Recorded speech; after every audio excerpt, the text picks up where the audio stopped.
오늘도 우리 기뻐하는 교회 예배 함께 하신 여러분들을 주님의 이름으로 사랑하고 축복합니다. 우리 앞뒤 좌우에 계신 분들과 함께 인사하겠습니다. 보고 싶었습니다. 반갑습니다. 인사하겠습니다.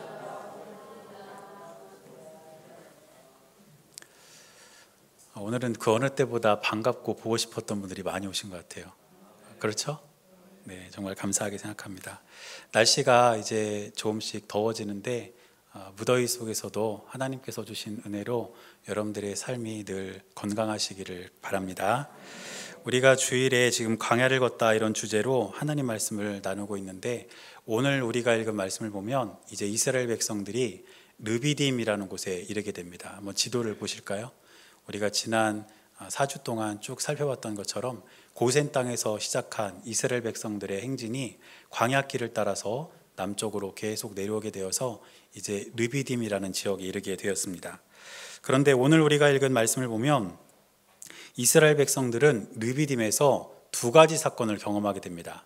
첫 번째 사건은 모세가 반석을 쳐서 물이 나오는 사건을 경험하게 되고, 또 다른 하나는 그곳에서 아말렉과 전쟁을 하는 그러한 경험을 하게 됩니다. 그런데 이 두 가지 사건을 보면 공통으로 등장하는 것이 하나가 있습니다. 먼저 반석에서 물이 나오는 사건과 관련해서 오늘 우리가 읽은 말씀의 5절을 보면 이렇게 기록되어 있습니다. 여호와께서 모세에게 이르시되 백성 앞을 지나서 이스라엘 장로들을 데리고 나일강을 치던 네 지팡이를 손에 잡고 가라. 이렇게 기록되어 있고, 또 아말렉과 싸우는 사건과 관련해서는 9절 말씀을 보니까 또 이렇게 기록합니다. 모세가 여호수아에게 이르되 우리를 위하여 사람들을 택하여 나가서 아말렉과 싸우라. 내일 내가 하나님의 지팡이를 손에 잡고 산 꼭대기에 서리라. 이렇게 기록하고 있습니다. 우리가 지금 두 사건에 해당되는 말씀을 하나씩 읽었는데 공통적으로 등장하는 것이 뭔지 아시겠습니까? 네, 지팡이. 정확히 말하면 하나님의 지팡이입니다. 그런데 이 하나님의 지팡이가 오늘 이 본문에 갑자기 등장한 것은 아니고, 모세가 하나님의 부름을 받았을 때에 이 지팡이를 들고 있었습니다. 모세는 당시에 애굽에서 도망쳐 나와서 모세의 장인인 이드로의 양떼를 치는 목자 생활을 하고 있었습니다. 그런데 이 목자에게 가장 필수적인 도구가 무엇이냐면 바로 이 지팡이입니다. 그리고 목자라면 누구나 다 이 지팡이를 들고 있었다는 것이죠. 그렇기 때문에 지팡이는 특별한 도구가 아닙니다. 아주 일반적이고 목자라면 누구나 가지고 있을 만한 그런 도구가 바로 이 지팡이였습니다. 그런데 하나님께서 모세를 부르시고 이스라엘 백성들을 출애굽시키는 지도자로 세우시면서 이 지팡이를 땅에 던지게 하셔서 뱀이 되기도 하시고, 다시 그것을 잡아서 원래 지팡이가 되기도 하시면서 그 지팡이가 하나님의 임재와 권능의 상징이 되게 하셨고, 하나님이 모세와 그리고 이스라엘 백성들과 함께하고 계신다는 상징이 되도록 이 지팡이를 그렇게 사용하셨다는 것입니다.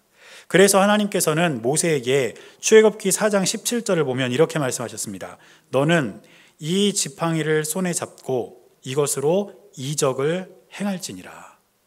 모세의 지팡이가 아주 일반적이고 누구나 다 가지고 있는 평범한 도구였지만 그 지팡이에 하나님의 권능이 임하고 하나님의 임재가 있었을 때에 그 지팡이는 하나님의 살아계심을 증명하는 도구가 된 것입니다. 지금 이스라엘 백성들이 걷고 있는 광야가 어떤 곳입니까? 제가 계속 말씀드렸던 것처럼 광야는 온갖 위험이 도사리고 있는 곳이고, 내일 죽어도 전혀 이상할 일이 없는 곳입니다. 또 어딜 가도 물과 양식을 마음대로 얻을 수 없는 곳이 바로 광야입니다. 그런데 이런 광야라 할지라도 그 광야에 하나님의 지팡이가 함께한다면 그곳은 기적의 장소가 되고 하나님이 역사하시는 장소가 되고 놀라운 은혜가 임하는 장소가 된다는 것입니다. 사랑하는 여러분, 우리의 인생도 또 우리의 삶도 광야와 비슷하지 않습니까? 그런데 이 광야 같은 세상, 광야 같은 우리의 삶에도 하나님의 지팡이가 있다는 사실을 우리가 기억한다면 그러한 우리의 삶에 하나님의 은혜가 임하고 하나님의 기적이 나타나는 귀하고 복된 일들이 저와 여러분들의 삶 가운데 있게 될 줄로 믿습니다. 그래서 오늘 본문을 통해서 이 광야에 하나님의 지팡이가 있을 때 과연 어떤 일이 일어났는지 우리가 한번 살펴보면서 하나님께서 우리에게 주신 은혜를 함께 나누려고 합니다. 먼저 하나님의 지팡이가 있는 곳에는 생명이 있다는 사실을 우리가 기억해야 합니다. 오늘 본문의 1절 말씀 보니까 이스라엘 백성들은 또 문제에 직면하게 됩니다. 오늘 1절 말씀을 보면 이렇게 기록합니다. 이스라엘 자손의 온 회중이 여호와의 명령대로 신광야에서 떠나 그 노정대로 행하여 르비딤의 장막을 쳤으나 백성이 마실 물이 없는지라. 지금 이스라엘 백성들은 르비딤의 장막을 쳤는데 그곳을 보니까 마실 물이 없는 거예요. 광야에서 물은 음식보다 더 귀합니다. 음식이 없이는 어느 정도 생존할 수 있지만 물이 없이는 죽을 수밖에 없다는 것이죠. 그러자 이스라엘 백성들은 다시 모세에게 원망을 쏟아놓기 시작합니다. 그런데 지금 이스라엘 백성들이 원망을 쏟아놓는 이 장면을 잘 들여다보면 그동안 이스라엘 백성들의 태도와는 좀 다르다는 것을 볼 수 있어요. 오늘 2절 말씀 보니까 이렇게 기록합니다. 백성이 모세와 다투어 이르되 우리에게 물을 주어 마시게 하라. 모세가 그들에게 이르되 너희가 어찌하여 나와 다투느냐? 너희가 어찌하여 여호와를 시험하느냐? 이렇게 기록하고 있습니다. 말씀을 보면 백성이 모세와 다투었다 이렇게 기록하고 있는데 이 다투다라는 말이 성경 원어에는 리브라는 단어로 사용이 되었습니다. 그런데 이 다투다라고 번역된 리브라는 단어가 다투다, 그냥 뭐 말싸움하다 이런 것이 아니라 주먹질을 하다, 몸싸움하다 이런 뜻입니다. 그러니까 그동안은 이스라엘 백성들이 모세에게 불평할 때는 말로 원망했어요. 그런데 지금 이제 어떻게 원망하고 불평하기 시작합니까? 몸싸움을 하기 시작하는 거예요. 모세에게 주먹질을 하려고 하고. 지금 조금 더 과격해졌다는 것이죠. 그리고 이런 상황을 본 모세가 하나님께 부르짖어 기도하면서 4절 말씀 보니까 이렇게 기도합니다. 모세가 여호와께 부르짖어 아뢰되 내가 이 백성에게 어떻게 하리이까? 그들이 조금 있으면 내게 돌을 던지겠나이다. 무슨 말입니까? 처음에는 원망하던 이스라엘 백성이 이제 주먹질을 하고 있는 거예요. 그런데 모세가 생각하니까 조금만 더 가다가는 이제 주먹질, 몸싸움을 넘어서서 나에게 돌을 던질 것 같다는 것이죠. 이만큼 이스라엘 백성들의 원망과 불평의 태도는 과격해졌습니다. 그런데 우리가 몇 주 동안 이 말씀을 계속 읽어서 여러분 아시겠지만 이스라엘 백성들은 계속해서 하나님을 경험하지 않았습니까? 누구보다 많이 하나님을 경험하고 기적을 체험했습니다. 그러면 이스라엘 백성들의 믿음의 크기가 커져야 되는데 지금 이스라엘 백성들의 불평의 크기가 커져가고 있고 이 불평의 모습이 점점 더 과격해져 가는 것을 볼 수 있다는 것입니다. 심지어 백성들은 이미 물과 관련된 기적을 체험했습니다. 마라에서 마실 수 없는 쓴물이 단물이 되는 기적. 하나님께서 모세를 통해서 그 못 마실 물을 마실 수 있게 해주시는 그 놀라운 기적을 이미 경험을 했잖아요. 여러분, 쓴물이 단물이 되는 기적이 어려울까요? 아니면 반석에서 물이 나오는 기적이 더 어려울까요? 너무 어려운 질문인가요? 정답은 둘 다 어렵습니다. 그런데 둘 다 어려운 이것을 하나님 하셨잖아요. 쓴물을 단물로 바꿔주셨고 못 마실 물을 마시도록 해주셨잖아요. 그렇다면 이스라엘 백성들이 그 경험이 있다면 르비딤에 왔을 때 물이 없다면 하나님 마라에서 쓴물을 단물로 바꾸신 하나님의 능력을 우리가 믿습니다. 그때 우리가 물이 없을 때 우리가 물을 마실 수 없을 때 하나님이 그 물을 단물로 바꿔주셨던 것처럼 이 반석에서 이 광야에서 우리에게 물을 주십시오. 이렇게 기도하는 것이 이스라엘 백성들의 마땅한 태도가 아니었을까요? 그런데 이스라엘 백성들은 하나님께 그렇게 기도하는 것이 아니라 오히려 모세를 원망하면서 주먹질을 하고 그에게 돌을 던지려고 했다는 것입니다. 사랑하는 여러분, 우리가 여기서 분명히 알 수 있는 것이 있습니다. 그것은 무엇이냐면 기적은 절대로 사람을 변화시키지 못합니다. 우리는 예수님을 믿으면서도 때로는 그런 마음을 갖곤 합니다. 정말 내 삶에 기적이 일어난다면, 정말 내 삶에 내가 원하는 것이 이루어진다면 내가 예수님을 더 잘 믿을 텐데, 내 믿음이 더 강해질 텐데, 이런 마음을 우리도 갖는다는 것이죠. 또 전도를 하다 보면, 또 예수님을 믿지 않는 사람들을 만나다 보면 그런 말씀들 하시는 분이 있어요. 하나님이 계신지 내 눈앞에 보여봐라. 그럼 내가 믿겠다. 기적을 보이라는 거죠. 그러나 기적은 사람을 변화시키지 못합니다. 그 확실한 증거가 오늘 여기에 나오고 있지 않습니까? 우리를 변화시키는 것은 기적이라는 현상이 아니고 그 기적의 주체가 되시는 하나님께 대한 믿음이 저와 여러분들을 변화시키고 우리들의 삶을 하나님이 원하시는 방향으로 이끌어간다는 사실을 기억하시기를 바랍니다. 그래서 우리가 예배를 드리고 하나님께 찬양하고 기도하면서 기적을 말하는 것이 아니라 그 기적의 주체가 되시는 하나님께 대한 믿음이 내 안에 생기게 해달라고 우리는 기도해야 할 것이고, 그렇게 생긴 믿음으로 말미암아 우리의 삶에는 하나님께서 주시는 큰 은혜가 임하게 될 줄로 믿습니다.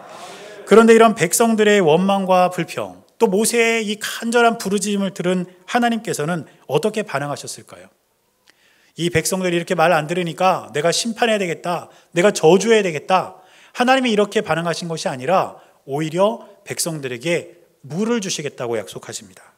그래서 오늘 본문의 5절과 6절 말씀을 보면 모세에게 다음과 같이 말씀하셨습니다. 여호와께서 모세에게 이르시되 백성 앞을 지나서 이스라엘 장로들을 데리고 나일강을 치던 내 지팡이를 손에 잡고 가라. 내가 호렙산에 있는 그 반석 위 거기서 내 앞에 서리니 너는 그 반석을 치라. 그것에서 물이 나오리니 백성이 마시리라. 모세가 이스라엘 장로들의 목전에서 그대로 행하니라. 그런데 여기서 우리가 중요하게 봐야 할 것이 있는데 그게 뭐냐면 지팡이입니다. 그런데 이 지팡이가 그냥 지팡이가 아니고 오늘 말씀해 보니까 나일강을 치던 내 지팡이, 이렇게 기록하고 있습니다. 나일강을 치던 내 지팡이를 내 손에 잡고 가라. 하나님께서 이렇게 말씀하셨다는 것이죠. 그런데 출애굽기 7장 20절과 21절을 보면 모세가 그 지팡이로 나일강을 치는 장면이 기록되어 있어요. 그런데 그 지팡이를 가지고 모세가 나일강을 쳤을 때 어떤 일이 일어났습니까? 나일강이 피로 변했습니다. 죽음의 강이 되어버렸어요. 나일강에 있던 모든 물고기들은 다 죽어버렸고 물에서는 악취가 나서 사람들은 그 물을 마실 수가 없었습니다. 그런데 그 똑같은 지팡이를 가지고 지금 하나님께서 반석을 치라는 거예요. 그리고 그 뒤에 어떤 일이 일어났습니까? 모세가 하나님의 명령으로 그 지팡이를 가지고 반석을 쳤을 때에 그 반석에서는 샘물이 솟아났고 그 물은 이스라엘 백성들을 죽음의 위기에서 건져내는 생명수가 되었다는 것입니다. 여러분, 똑같은 지팡이 아닙니까? 그런데 이 지팡이가 나일강에 있었을 때는 죽음의 강이 되었고 이 지팡이가 반석 위에 있었을 때는 생명의 지팡이가 되었다는 것입니다. 이 차이가 어디에 있을까요? 하나님을 대적하는 자들에게는 하나님의 지팡이는 심판의 지팡이입니다. 그러나 비록 다듬어지지 않아서 때로는 원망하고 불평도 하지만 하나님께서 이끄시는 구원의 길을 신실하게 걸어가길 원하는 하나님의 백성들에게는 이 지팡이가 생명의 지팡이가 되었다는 것을 기억하시길 바랍니다. 사랑하는 여러분, 저와 여러분들이 인생의 광야길을 걸어갈 때에 하나님의 지팡이는 우리에게 이와 같은 생명수를 쏟아부어 주시는 능력의 지팡이인 줄로 믿습니다. 그래서 하나님은 광야 같은 세상을 살아가는 저와 여러분들에게 이 생명수를 통해 세상을 살아갈 힘도 주시고 능력을 주실 것입니다. 그런데 그것으로 끝나는 것이 아니라 하나님은 우리에게 영원한 생명을 약속해 주셨습니다. 길어야 100년뿐인 이 땅에서 인생으로 끝나는 것이 아니라 하나님 나라 백성으로 우리를 삼으시고 하나님 자녀로 우리를 받아주셔서 영원한 생명을 저와 여러분들에게 허락하셨다는 사실을 기억하며 우리는 우리 주님을 더욱더 굳센 믿음으로 바라보며 살아가는 저와 여러분들의 삶이 될 수 있기를 주님의 이름으로 간절히 축원합니다. 또한 하나님의 지팡이가 있는 곳에는 승리가 있었다는 것을 우리가 기억해야 합니다. 지금까지 이스라엘 백성들이 경험한 위기는 대부분 자연과 관련된 그런 위기였습니다. 예를 들면 홍해를 만난다거나 아니면 먹을 거리가 없어서 어려움을 겪는다거나 이런 일들이었다는 것이죠. 그런데 오늘 본문에서 이스라엘 백성들은 지금까지 경험해보지 못했던 위기에 부딪히게 됩니다. 그게 무엇이냐면 아말렉 족속과의 전쟁이었습니다. 오늘 본문의 8절 말씀 보니까 이 사실을 이렇게 기록합니다. 그때 아말렉이 와서 이스라엘과 르비딤에서 싸우니라. 아말렉과 전쟁을 하게 된 모세가 여호수아를 불러서 이제 전쟁을 지시하는데 9절 말씀을 보니까 또 이렇게 말합니다. 모세가 여호수아에게 이르되 우리를 위하여 사람들을 택하여 나가서 아말렉과 싸우라. 내일 내가 하나님의 지팡이를 손에 잡고 산 꼭대기에 서리라. 무슨 말입니까? 지금 아말렉이 우리를 쳐들어왔다. 우리 싸워야 되니까 여호수아야, 네가 싸울 만한 사람들을 좀 데리고 나가서 싸워라. 우리를 위해서 싸워라. 나는 내일 너희를 위해서 하나님의 지팡이를 손에 잡고 산 꼭대기 위에 서겠다. 이렇게 이야기합니다. 그런 다음에 이어지는 말씀을 쭉 읽어보면 어떤 이야기가 펼쳐지나요? 모세가 산 꼭대기에 올라가죠. 그리고 모세가 손을 들면 누가 이깁니까? 이스라엘이 이기는 거예요. 전세가 이스라엘로 쫙 기울고, 또 이 손이 내려오면 누가 이겨요? 아말렉이 이기는 거예요. 이게 계속 반복되니까 안 되겠어요. 그래서 아론과 훌, 이 두 사람이 바위를 가져다가, 돌을 가져다가 놓고 모세를 거기에 앉혀 놓습니다. 그런 다음에 양쪽에서 모세의 손을 이렇게 잡아 올려요.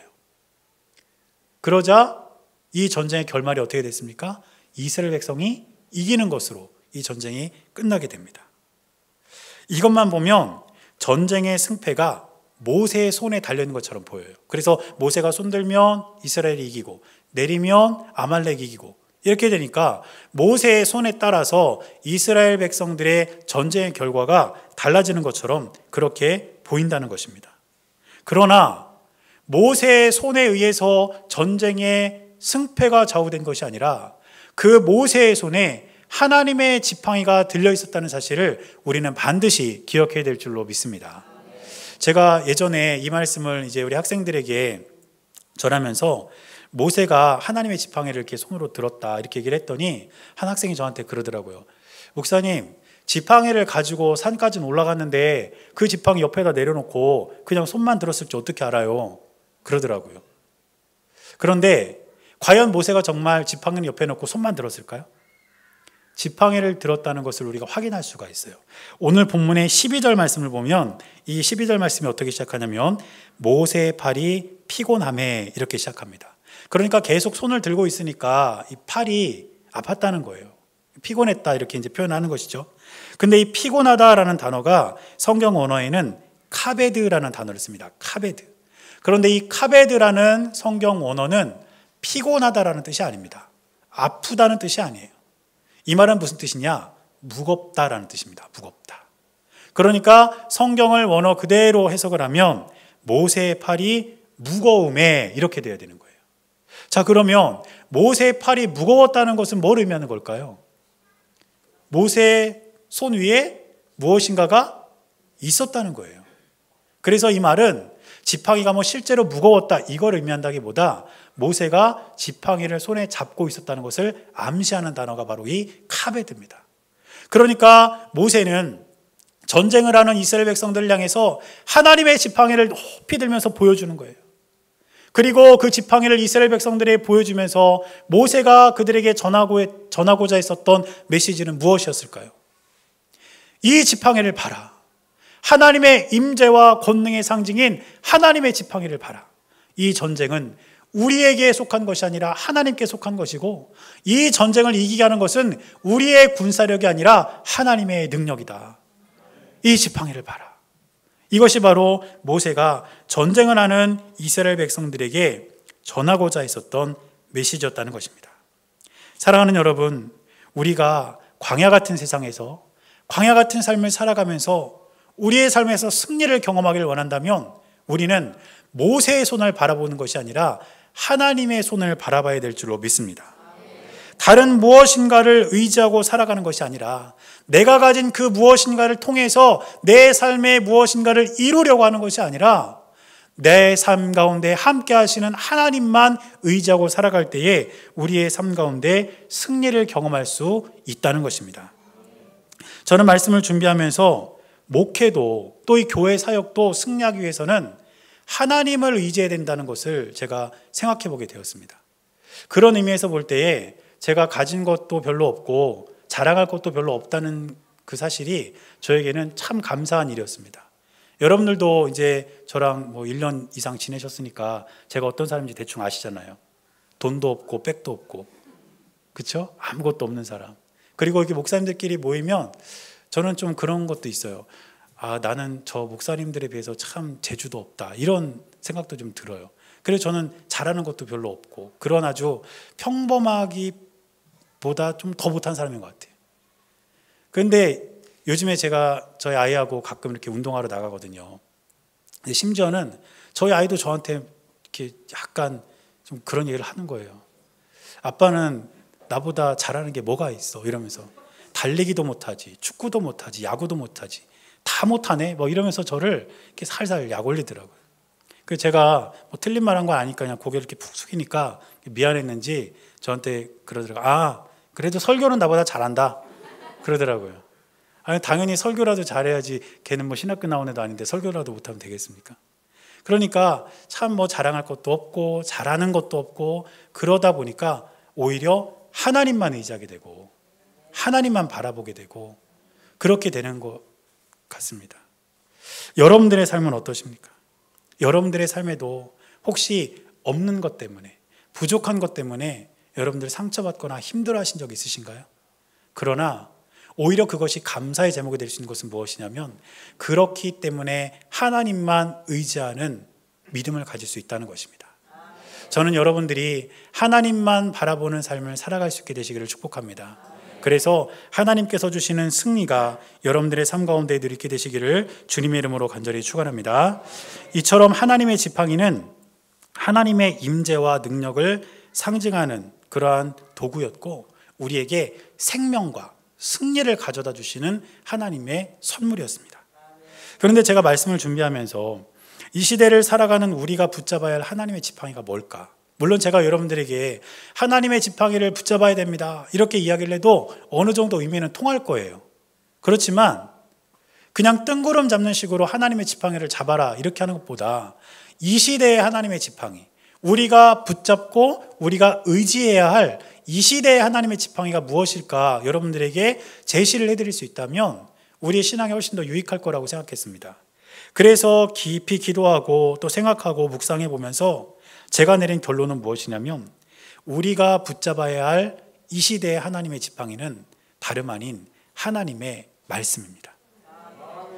말씀이 우리의 삶의 기준이 되어야 하고, 그 말씀으로부터 생명이 시작되고 승리가 임한다는 것을 우리는 반드시 기억해야 될 줄로 믿습니다.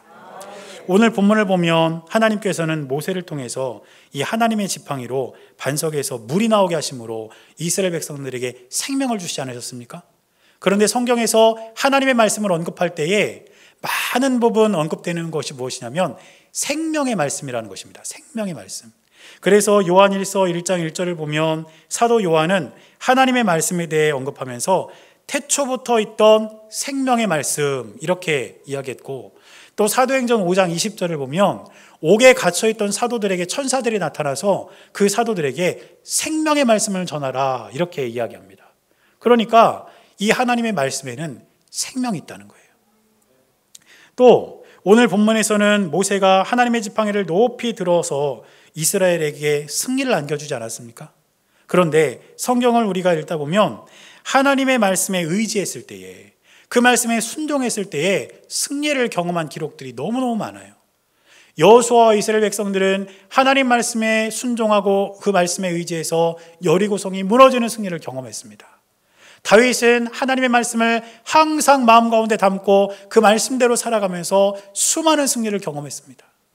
여호사밧 왕은 하나님의 말씀에 순종하고 그 말씀에 의지함으로써 아람의 군대를, 아람의 대군을 물리쳤습니다. 이처럼 하나님의 말씀에 대한 순종은 우리의 삶에 승리를 안겨다 준다는 것입니다. 그러므로 저와 여러분들은 하나님의 말씀을 절대로 소홀히 여겨서는 안 됩니다. 언제나 말씀이 우리 삶의 기준이 되고 매일매일 하나님의 말씀을 가까이 하는 그런 삶을 살아갈 때에 우리의 삶에도 하나님께서 주시는 생명과 승리가 넘쳐나게 될 줄로 믿습니다. 제가 말씀을 이제 이렇게 전하고 또 예배 마치고 난 다음에 제가 제 설교를 다시 또 들어요. 제가 몇 번 듣냐면 적어도 3번은 듣습니다. 처음에는 이제 우리 홈페이지에 올려야 되니까 편집하면서 한번 듣고요. 그 다음에는 편집된 거를 다시 들으면서 혹시 녹음이 안 된 부분은 없나, 빠진 건 없나 이렇게 다시 또 듣습니다. 그리고 이제 홈페이지에 올린 다음에는 다시 들으면서 제가 실수한 거, 또 잘못했던 거 이런 것들을 하나씩 하나씩 체크하면서 이제 실수를 좀 줄여가려고 다시 또 들어요. 근데 제가 제 설교를 그렇게 반복해서 들으면서 어떤 생각을 하시는지 아세요? 기가 막히게 잘한다 이런 생각할까요? 그런 생각을 한 번도 해본 적이 없어요. 할 수가 없어요. 제가 제 설교를 이렇게 들으면서 무슨 생각이 드냐면 안타까운 거예요. 왜 안타깝냐면 어떤 걸 꼭 전해야 되는데 나중에 보면 그걸 빼놨어요. 그리고 자꾸 말도 좀 더듬고, 오늘도 한 3번, 4번 더듬었을걸요? 그러니까 뭔가 자꾸 아쉬운 거예요. 잘못 전한 게 없나, 안타깝고. 그렇다고 해서 제가 전하려고 했던 거 못 전했다고 해서 여러분들 다시 오라고 할 수도 없잖아요. 그러니까 이 설교를 제가 들을 때마다 그렇게 좀 안타깝더라고요. 무슨 말을 하고 싶냐면 사람의 설교는 한계가 있습니다. 물론 목사가 전하는 하나님의 말씀도 여러분들에게 은혜가 있고 여러분들이 그 말씀 속에서 힘을 얻을 수도 있지만 사람이 전하는 설교는 한계가 있어요. 그런데 한계가 없는 하나님의 말씀이 있습니다. 그것은 우리에게 있는 기록된 말씀, 성경입니다. 그래서 저는 여러분들이 예배 때 와서 목사의 설교를 듣는 것도 참 귀하고 복되지만 여러분들이 하나님의 기록된 말씀을 직접 읽고 그 말씀을 통해서 이 땅을 살아갈 수 있는 힘을 얻게 되시기를 간절히 바랍니다. 목사의 설교 중에 얼마나 남으십니까? 제가 한 번은 지난번 교회에서 이제 이렇게 설교를 하고 왔는데 누가 저한테 문자를 보냈어요. 한 아이가. 목사님, 아까 설교하면서 그 했던 예화 지난번에 했던 거예요. 이러면서 저한테 문자를 보냈더라고요. 그러니까 했던 거 왜 또 하냐 이거죠. 저도 까먹을 수 있잖아요. 그래서 제가 그 아이한테 다시 문자를 보냈습니다. 그 예화할 때 전했던 말씀 기억나냐? 그랬더니 답장이 안 와요. 여러분, 목사가 전한 말씀은요, 잊혀지기가 쉬워요. 물론 기억도 나는 게 있겠죠.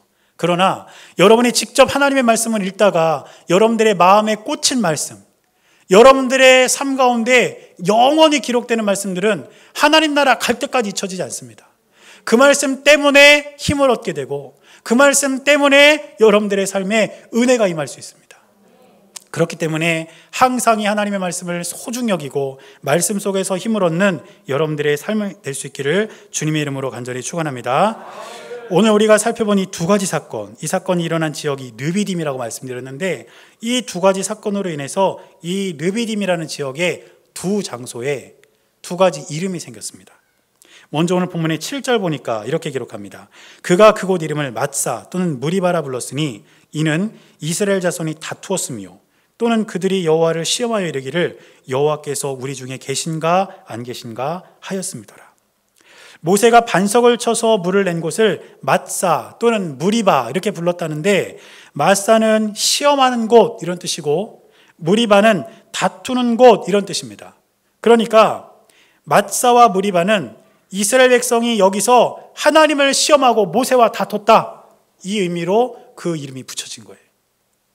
그런데 오늘 본문의 15절과 16절을 보면 또 이렇게 기록합니다. 모세가 제단을 쌓고 그 이름을 여호와 니시라 하고 이르되 여호와께서 맹세하시기를 여호와가 아말렉과 더불어 대대로 싸우리라 하셨다 하였더라. 모세는 아말렉과의 전쟁에서 승리한 곳에 제단을 쌓고 이름을 붙였습니다. 여호와 니시. 이 말은 무슨 뜻이냐면 여호와는 나의 깃발 이런 뜻입니다. 그런데 여러분, 깃발이 상징하는 게 뭘까요? 깃발이 상징하는 것은 소속입니다. 소속. 그래서 우리가 올림픽이나 아시안게임 같은 거 보면 선수들이 입장할 때 뭐 들고 입장하죠? 자기 나라의 깃발 들고 입장하잖아요. 그 말은 무슨 뜻입니까? 나 이 나라 소속이다라는 거예요. 여호와는 나의 깃발이라는 뜻이 무엇입니까? 나는 하나님 소속이다. 나는 하나님 백성이다. 나는 하나님의 소유다. 나는 하나님의 책임지는 사람이다. 이것이 여호와 니시입니다. 사랑하는 여러분, 성경 안에서 이스라엘 백성들도 광야를 걷고 있지만 우리 또한 인생의 광야를 걷고 있지 않습니까? 그렇다면 저와 여러분들이 살아가는 삶의 자리는 마사나 무리바입니까? 아니면 여호와 니시입니까? 광야 같은 삶을 살아가면서 사람들과 다투고 하나님을 시험하며 살아가고 계십니까? 아니면 내가 하나님의 소유임을 인정하고 하나님 백성답게, 하나님 자녀답게 살아가고 계십니까? 제가 간절히 바라고 기도하기는 저와 여러분들이 이 시대의 하나님의 지팡이, 하나님의 말씀을 굳게 붙잡고 매일매일의 삶이 여호와 니시가 될 수 있기를 주님의 이름으로 간절히 축원합니다. 기도하겠습니다. 사랑하는 주님, 우리의 삶 가운데 늘 함께 하셔서 우리의 삶을 인도해 주시고 우리에게 생명과 승리를 안겨주시는 주님을 우리가 오늘도 믿음으로 바라보게 하여 주시옵소서. 그래서 우리가 광야 같은 삶을 살아갈지라도 그곳이 마사와 무리바가 아니라 여호와 니시가 되게 하셔서 승리하신 주님과 날마다 동행하며 하나님께로 더 가까이 나가는 귀한 삶을 살아갈 수 있도록 우리의 삶을 인도하여 주옵소서. 주님께서 함께해 주실 것을 믿으며 살아계신 예수님의 이름으로 간절히 기도드렸습니다. 아멘.